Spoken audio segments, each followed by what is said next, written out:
In the wake of Michael Cohen's congressional testimony, Democrats are eager to hear from some of the president's adult children and a Trump Organization executive who the former Trump attorney and fixer said could corroborate and provide additional information about his claims of the president's criminal wrongdoing.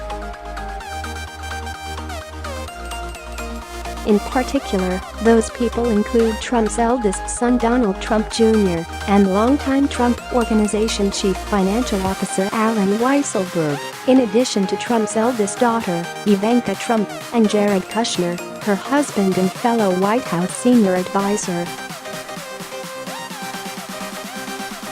House Oversight Committee Chairman Elijah Cummings, a Democrat, repeated his intentions Thursday to seek at least an interview with the Trump siblings, Weisselberg and Kushner. If there are names that were mentioned or records that were mentioned during the hearing, we want to take a look at all of that, Cummings told reporters. They have a good chance of hearing from us, at least an interview. We'll go through it, we'll figure out who we want to talk to, and we'll bring them in. Democrats on the committee tell Newsweek they're especially eager to hear from Trump Jr. and Weisselberg, whose signatures appeared on Trump's personal reimbursement checks to Cohen that were provided to the committee as evidence. Cohen said the checks were 2 of 11 repayments for his fronting a $130,000 hush money payment to adult film star Stormy Daniels over an alleged affair with Trump. I had asked Alan to use his money. I didn't want to use mine, and he said he couldn't, Cohen testified. The Wall Street Journal reported that Cohen was incorrect when he identified one of the signatures, an executive to in the Southern District of New York's charging documents as Donald Trump Jr. The individual, according to the Journal's sources, is Trump Organization controller Jeffrey McConney.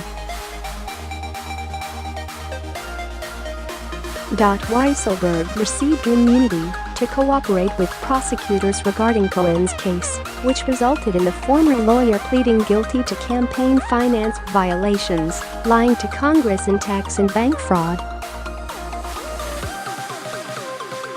The evidence and testimony from Cohen on Wednesday was the first time publicly that the president's eldest son and the Trump executive were implicated in criminal wrongdoing. Through Cohen's criminal case, Trump had already been implicated. Cohen testified that the president was engaged in a criminal scheme to violate campaign finance laws. Weisselberg and Trump Jr. were implicated in approving those checks that are clearly campaign violations, Democratic Congressman Peter Welch and House Oversight Committee member told Newsweek.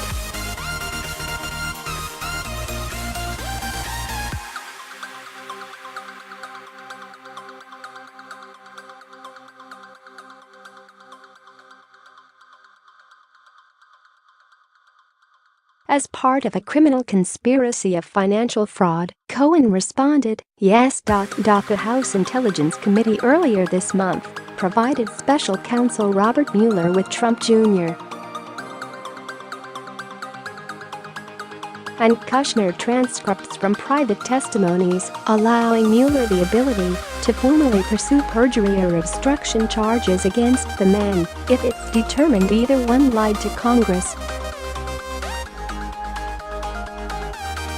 Cohen also said Weisselberg was one of several Trump associates who could substantiate his allegations that Trump inflated his assets to Deutsche Bank in order to obtain a loan and bid on the Buffalo Bills. Copies of some of Trump's financial records were submitted as evidence by Cohen, and which Cohen said showed Trump inflated his total assets when it served his purposes. Trump Jr. And why Soberg keep coming up in all these interviews and hearings, Democratic Congressman Raja Krishnamurthy, who also sits on the House Oversight Committee, told Newsweek. It's about time we just heard from him, and we saw those financial statements yesterday that looked so fishy to me. In a 2013 financial statement detailing his assets and liabilities, Trump listed his brand value at $4 billion, a category absent from his 2011 and 2012 statements. I would ask, how do you come up with these numbers? They seem random, Krishnamurthy said. Some of the real estate values seem, based on Cohen's testimony yesterday, they just kind of pull things out of the air. Republicans are zealously opposing the potential questioning of the president's eldest son and the Trump executive, saying Democrats on the committee only have one goal in mind: impeachment. From what I've seen and what we have investigated, it doesn't give me any pause whatsoever about this president, GOP House Minority Leader Kevin McCarthy told reporters of Cohen's testimony. Democrats are doing exactly what they said before the election. Their whole goal is try and impeach the president. With continued claims that Cohen is a liar, convicted perjurer and fake witness who lacks credibility, bringing forward people who may be more familiar with Trump's actions and who Republicans trust, like Trump Jr. And why Soberg could shed a different light on Cohen's allegations. Oversight Republican Congressman Mark Meadows and Jim Jordan, Trump loyalists and members of the conservative House Freedom Caucus, sent a letter referring Cohen to the Justice Department Thursday, accusing him of committing perjury and making false statements in his testimony. But Democrats say Republicans' lack of desire to hear from Trump Jr. and Weisselberg is because they fear Cohen's testimony could be true. I don't think Republicans want to call them in, Democrat and House Oversight Committee member Jimmy Gomez told Newsweek. I think they know that, if they call them in, not only do they open those potential witnesses to perjury, but they also open up the president.